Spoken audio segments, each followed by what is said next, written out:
thank you to the Soybean Board for the opportunity to be here today and present to you some information that we have on soybean meal and how it impacts growth performance of pigs.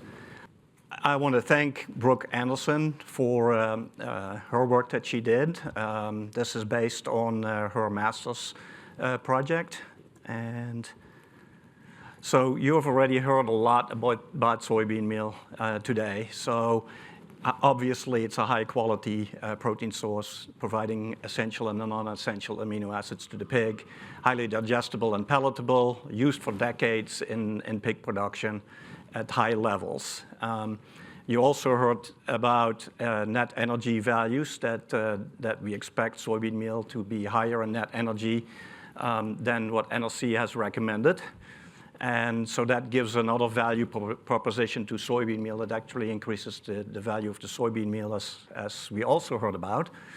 And then we just now heard about the health benefits that can come from some of these components in soybean meal, like isoflavones and antioxidants and all the other compounds that were just talked about. And you've also heard about these potential benefits of soybean meal that can be demonstrated in pigs that are impacted by respiratory disease like PRRS. So other ingredients have come to the market that compete with the inclusion of soybean meal in the diet, such as distillers grains with solubles. And distillers grains, typically we get some more variable responses. There are some quality differences in distillers grains sometimes, depending on which plant it comes from. And so a lot of times at very high levels, we see a reduction in performance, especially feed intake. And so that can have negative consequences on pig performance, especially in the summer months when feed intake is already low, and gaining weight for pigs is at a premium to get them out of the door.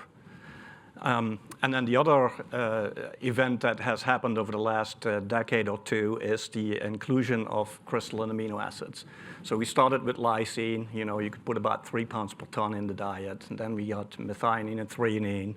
And tryptophan, you could go to 6 to 8 pounds per ton. Now we have isoleucine and valine, and probably go to 12 to 15 pounds per ton. And all of those things, when they're competitive, and distillers grains is cheap enough, and the crystalline amino acids are cheap enough, they will formulate into the diet, basically displacing soybean meal. And if soybean meal has health beneficial components in it, you're basically removing those health beneficial components from the diet when you're removing soybean meal from the diet. So what we wanted to do is to evaluate the impact of soybean meal displacement by distillers grains and crystalline amino acids on growth performance of pigs and carcass quality. So we hypothesized that if we take soybean meal out of the diet, that will impair growth performance, and we speculated that might even be the case in healthy pigs. So, and then the third objective was to construct response curves to dietary soybean meal based on the growth performance that we measured. So we conducted 2 studies. So I'll be talking about the grower pig study first. We used 512 pigs, and they were on university facilities. 64 pens with equal sex, 4 barrows and 4 gills per pen. We started them at 85 pounds of body weight, and we took them to 161 pounds. And we fed 2 dietary phases, a phase 1 diet for 21 days and a phase 2 diet for 18 days. And basically our design was a 2x4 factorial. So when you look at the table in the bottom, the blue is the control with 0% distillers grain inclusion. And then the orange is the distillers grain containing diet. And in this grower pig study, we had 25% distillers grains in the diet. And the color coding will continue as I go on. So blue will always be the control, orange will always be distillers. I hope that makes it easier. And then within each of those, we had 4 different lysine levels. Lysine HCl included at 0, 0.2, 0.4, or 0.6%. So 4 pounds per ton, 8 pounds per ton, 12 pounds per ton within each of the control and the distillers. So the diets were formulated by a commercial company, and we did that on purpose because we wanted to make sure that the ingredient values we used were actually industry representative. I'm not saying that NRC values are incorrect. I'm saying NRC values were done in 2012, which means they were really probably done somewhere between 2000 and 2012. And so we want to make sure that the values we used were actually representative of what is currently being used in the industry, currently being at the time we did these studies. We formulated these diets based on net energy. You can see what the values were we used. And then we did a SID lysine to energy ratio. So the phase 1 diet was 1% SID lysine, and the phase 2 was 0.9%. And then we formulated based on an ideal protein level, and you can see the ideal protein levels. I'm not going to read them all to you, but basically they're all a little bit higher than what NRC recommended, and they're based on a review study that came from the Netherlands that is more recent than what NRC had. So that's why we used those ratios. And then we used, of course, relevant nutrient matrix values and feed ingredient costs to formulate those diets. So I'm showing you the diets, not with the intent to let you understand and remember all of that, but to basically show you how these diets, what these diets looks like, and what the inclusion level of the soybean meal was and the distillers grains and so forth. And so obviously, as you increase the amount of crystalline lysine in the diet, you're going to reduce the soybean meal level, and you can see that they're going from 32 to 13% in the control and from 27 to 9% in the distillers grain diet. We used poultry fat to correct for the net energy value. So as soybean meal is taken out of the diet, we decrease the amount of poultry fat with increasing amount of crystalline amino acids. Net energy value that we used was actually relatively close to what NRC has, so it's not the energy value that we talked about this afternoon earlier that was higher than what NRC typically is. And then you can see that as you increase the total amount of crystalline amino acids or lysine HCl, you have to increase the other amino acids too. So we carefully formulate them based on all of those. And then the phase 2 diets are shown here. Similar concept, we're reducing the soybean meal level as we increase supplemental lysine. We're adjusting for poultry fat, and we are including all the amino acids, including lysine, methionine, threonine, tryptophan, valine, and isoleucine. So the performance data are shown here. You can see in the graph on the left is the body weight at the end of this trial. And there is an interactive effect, as you can see. So you see a linear reduction basically in the control diet. It's a quadratic response in the distillers grains diet. But when you look at the distillers grains effect, you can see a significant effect and a reduction in body weight by 2.47 pounds when you put in distillers grains in the diet. And then lysine amino acid included at 0.6%, so 12 pounds per ton reduced body weight. And now I'm going to have to look at the slide by probably about 5.7 pounds. And then on the right-hand side panel, you see average daily gain.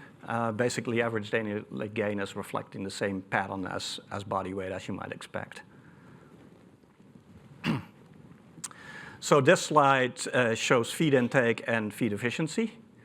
And so on the left-hand side, you can see that we have significant effects on feed efficiency. With an interaction again, the interaction follows basically what we saw for average daily gain. It's a linear reduction within the control. It's a quadratic effect within the distillers grains. There is no impact of distillers grains on feed intake, but lysine basically linear reduced feed intake. And then when you look at the right-hand side, you will see the feed to gain impact, and you see a linear effect of lysine, where the inclusion of lysine will actually worsen feed to gain, so more feed used per pound of gain. And you see a distillers effect similarly, that distillers grain worsened feed efficiency by 0.08 pounds, and lysine increased feed to gain by 0.1 pounds. So then we decided to plot the amount of soybean meal that we had included in the diet against total gain in the left-hand side of the slide and feed to gain in the right-hand side of the slide. So then you can see that as soybean meal inclusion in the diet increased, we see an increase in total gain. And when you look at the minimum soybean meal inclusion versus the highest soybean meal inclusion, you can see that difference is 7.7 pounds. So that's over a 39-day period. That's pretty dramatic, I think. When you look at the right-hand side of the panel, you see that feed efficiency was linearly worsened when you reduce soybean meal, so you get an improvement with increasing soybean meal, and that improvement was 0.17 pounds in feed efficiency. The red points represent the distillers grain diets. The blue points represent the ones without distillers grains. So you can see a little bit of the pattern that was in that last slide and in this slide too. And then we did an economic evaluation. So you can see the total value of gain. Obviously, the more pounds of pigs you produce, the higher that value is going to be. The diet cost is shown in the next two lines for phase 1 and phase 2. And as we increased the amount of crystalline lysine, the diet were less expensive, indicating that obviously lysine was cost competitive. The diets with distillers grain were also beneficial. And then the feed cost per pig was calculated based on intake and, of course, diet cost. And you see that feed cost per pig decreasing as you increase the amount of lysine in the diet. But when you calculate the net value, so you account for the feed cost, but you also account for how much extra pounds of pig you produced, you can see that the net value is actually the best at 4 pounds per ton inclusion in the control diet, and it's best with the 8 pounds per ton inclusion in the distillers grains diet. So then we did the same thing in the finisher pig study. In that study, we used 480 pigs, 80 pens with 3 barrows and 3 gills per pen. We started them at 183 pounds, and we went to a final body weight of 275 pounds. Again, 2 dietary phases, phase 1, 21 days, and then phase 2, we sold half the pigs after 13 days on phase 2 to get them in that 275-pound range. And then we had another group 1 week later, so targeting that 275 pounds. The design was exactly the same as the grower pig study. So we formulated the diets in a similar way. We based it on net energy and SID amino acids from a commercial feed company, and based it on ideal protein, and then we used these relevant matrix as we did in the grower study. And you can see the SID lysine for phase 1 was 0.74, for phase 2 was 0.67, and then you can see the ratios. Again, the ratios are a little bit higher than what NRC suggested. Here are the diets. Soybean meal inclusion goes to very low levels in these finishing diets when we are including 12 pounds per ton of lysine. So you see that in the control, we're going to 2.85% soybean meal inclusion, where in the distillers grain diet, actually we didn't need any soybean meal at all. So we took it all out. We formulated again on net E, so you can see the poultry fat inclusion change, and then we used all the amino acids down to isoleucine and valine. In the second phase diet, the same story. The soybean meal level was reduced in those diets as well. In fact, the soybean meal level in this case, we didn't even need the amounts of crystalline lysine that we were targeting. So by putting 12 pounds per ton of crystalline lysine in the diet, we were actually at levels that were over the requirement for lysine. So you can see on the L-lysine line, we included 0.49% lysine instead of 0.6. And we did it for both the control and the distillers grains to keep them equal, but we didn't need 6 pounds per ton of lysines for the diet. So we didn't want to over-formulate if we didn't have to. So we used 0.49, and we accounted for that difference in our statistical analysis, of course. So this slide, similar as what I showed you for the grower pigs. We don't see an interaction in this case, but we do see a distillers grain effect. So we are reducing the the body weight of pigs with including distillers grains in the diet, and that body weight was decreased by 2.69 pounds. And then we had a linear effect of lysine inclusion, and so when you compare the lowest lysine with the highest lysine inclusion, that difference was 6 pounds of body weight. So average daily gain reflects the same thing here again too, because the body weight that we started with was the same between the treatments, so you would expect average daily gain to have the similar pattern. And then, as in the last study, you can see the impact on feed intake on the left panel, and there is an interaction there where it's quadratic in the control diet, and it kind of looks like a cubic response in the distillers grains diet. I'm not really sure what to make of that, but when you look at the main effects, there's really not much there. There's a tendency for the distillers grains to reduce feed intake, but that's that 0.07 p-value. And then when you look on the right-hand side, no interaction for feed to gain, but we see a lysine plus other amino acid effect where the inclusion of lysine actually worsened feed to gain. So similar to the last, well, here's the carcass data. So I'm showing the back fat thickness, loin eye area. They really reflect what body weight is doing. I didn't correct this for body weight with the covariate, but basically, you know, if you have bigger pigs, you have more back fat and you probably have more loin. So that's basically reflected there. In the top right panel, you see yield, and we see a significant effect of distillers grains on yield, where the yield is decreased when distillers grains are included. That's not surprising, because the higher fiber level of distillers grains, you reduce yield. So in addition to a reduction in body weight, the reduction in yield, basically we get an extra reduction in actually carcass at the end of the study. So then when we plot the soybean meal inclusion on the x-axis against weight total gain on the y-axis, you see a linear increase in total gain as you increase soybean meal inclusion in the diet. And so looking at the extremes, that difference is 10.4 pounds of extra body weight with including more soybean meal in the diet. And in the right-hand panel, you see the feed efficiency. So as you increase soybean meal, less feed required per unit of gain. And so that difference was 0.18 points. The economic evaluation is basically showing something similar as what we saw for the grower study.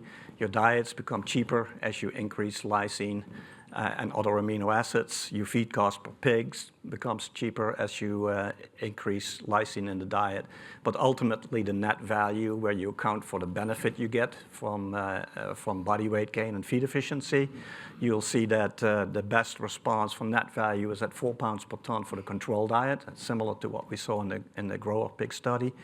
And then it's at 4 pounds per ton for the distillers grains. It was 8 pounds for the grower diet. So we then decided to evaluate for each dietary phase what level of soybean meal gave us the best response. So we had 4 phases. We have 4 points in this graph. So for every phase, it's showing what the best response was, what was the level of soybean meal. So we created a curve here to suggest some minimum specifications of soybean meal that could potentially give you this response and give you the return on investment.